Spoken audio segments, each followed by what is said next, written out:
les opérations nécessaires ayant été scrupuleusement exécutées, le départ pouvait être donné à l'heure prévue. Observons maintenant ce qui se passait une fois le train en marche. Le machiniste ouvre délicatement le modérateur. Le manomètre des chapelles, c'est-à-dire des boîtes à vapeur, indique la pression régnant dans les cylindres. Les purgeurs doivent encore rester ouverts pendant un certain temps, après que toute l'eau de condensation soit évacuée de façon certaine. Le levier de changement de marche, qui autorise au départ la pleine admission, est ramené graduellement vers le centre de la réglette afin d'obtenir le taux de remplissage adéquat des cylindres. Différents bruits traduisent la vie de la machine et ne trompent pas l'oreille expérimentée de l'équipe.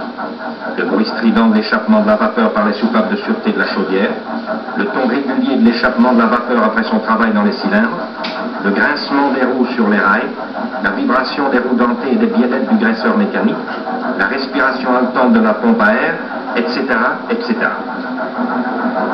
Le machiniste ne considérait pas sa locomotive à vapeur comme une machine, mais comme un animal familier.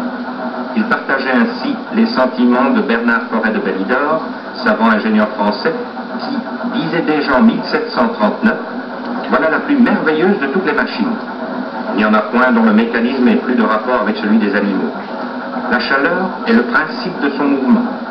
Il se fait dans ces différents tuyaux une circulation comme celle du sang dans les veines, ayant des valvules qui s'ouvrent et se ferment à propos. Elle se nourrit et tire de son travail tout ce qu'il lui faut pour subsister.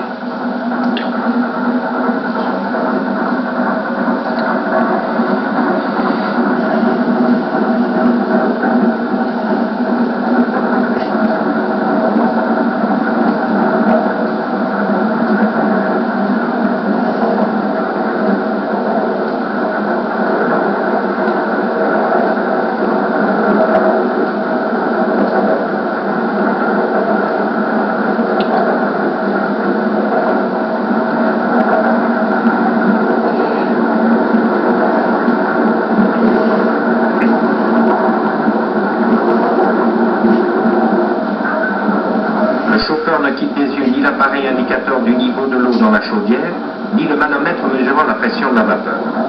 Il entretient le feu qui alimente la chaudière en eau.